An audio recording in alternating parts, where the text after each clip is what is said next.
And we've been practicing boxing for 2 weeks. I'm Colin, and we've been practicing boxing for 2 weeks now. I practiced a total of 6 times on Monday, Wednesday, and Friday each week for a total of 5 minutes each time. Again, I'm Thomas. I practice for a total of 3 times each week, about 5 to 10 minutes. I practice Sundays, Wednesdays, and Saturdays. Gio. I practice about 6 times on Monday, Wednesday, Fridays for about 5 to 10 minutes. For our feedback from our friends in the Netherlands, they provided us feedback via Blackboard Collaborate with our initial videos. We provided them.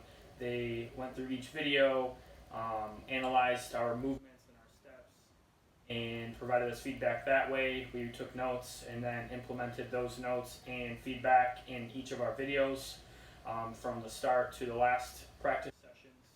They also provided us feedback over WhatsApp where we could upload videos and then they could view them from there and provide us feedback.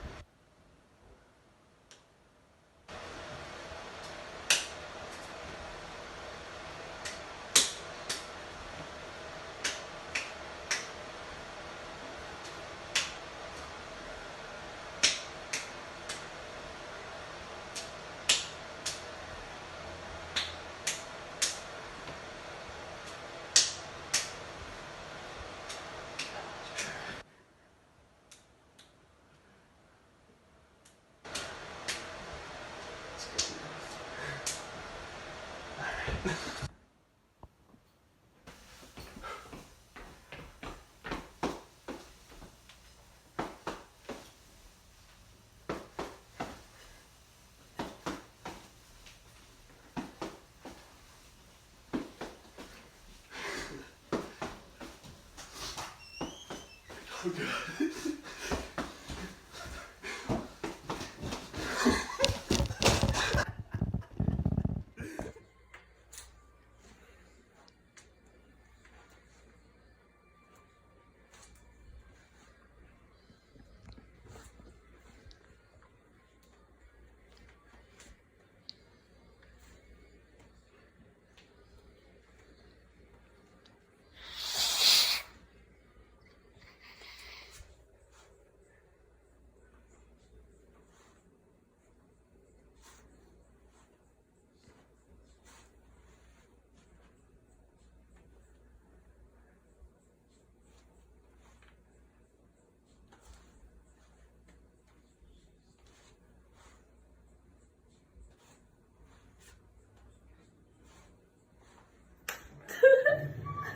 Earlier today, 2 teams advanced down the wild card series and into the ALDS. The Rays, who are waiting for a winner between the Yankees and Indians, and the Astros, who took down the Twins on the road. They're waiting for a winner between the White Sox and the A's.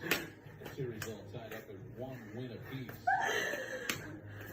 Yeah, division series starts in LA and San Diego next week. You can't touch these hands.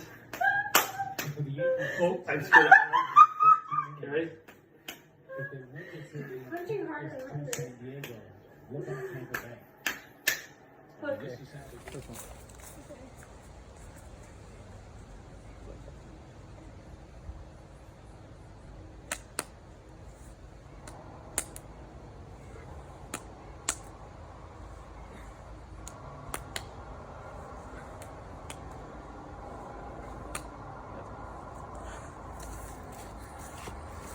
So going over some of my behavioral characteristics from the start to the finish.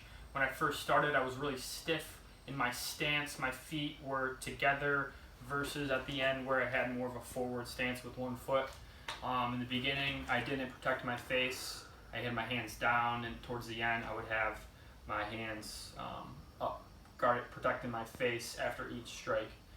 With my strike in the beginning, I would stop and wouldn't follow through with my strike. Towards the end, I was doing that and improving on that. Basically, from the start to finish, I was just more fluid in my movement, but you didn't see a complete progression from start to the finish as you would with most professional boxers and amateurs. So, some behavioral characteristics that I've picked up in my sequence, it was more like sequential. It was really frozen up, locked up. but through practice, I ended up getting more of a fluid motion.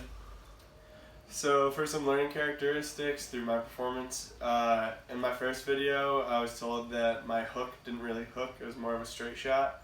So I worked on that. In my final video I had more of a hooking motion instead of straight on. I also realized I needed to twist my body more in performing the strike, and now I have more rotation, so it's more powerful hit. And overall fluidity in my performance is increased as I got more natural with the movements. For performance measures for each of our videos, it was all the same. There wasn't any real data that you could collect. It was more of a qualitative measurement versus quantitative, meaning quality of our movements and versus the quantity of our accuracy in our movements, where you can record a certain number of attempts. So it was more of how well we performed each boxing strike versus how many times we could strike. So it was more of a visual measurement than an actual measurement that you can record physically. For the learning stages, I started off in the cognitive stage because I've never boxed before, I've never practiced or anything, and I didn't really know the task very well. But I graduated to an associative stage, or level of learning, because I'm now fluid in the movement. I know exactly what I'm supposed to do, and I have some practice under my belt. My movements are less chunky now, and yeah. As for me, I definitely started in the cognitive stage for the simple fact that I was very stiff, I was not fluid, I didn't know how to perform the steps for boxing, and I just didn't have the practice that I needed to progress my skill further. After getting some feedback and practicing, I would say I'm still in the cognitive stage, but leaning more towards the associative stage, where if I have a couple more weeks of practice, I would definitely be in the associative stage, just for the simple fact that I would be more fluid in my movements and have a more or better knowledge of how to perform the boxing steps. I went from the cognitive stage to the associative because when I started off, I was very blocky, short with my movements anytime I did perform them. And now, after some practice, I have graduated to the associative stage where I'm a little bit, I know what I'm doing, I know what I'm asked of, but I'm not quite at the stage of the autonomous stage. Alright guys, see ya. It's good working with you. Thanks for teaching us how to box. Yeah. Go Bills. Go Bills.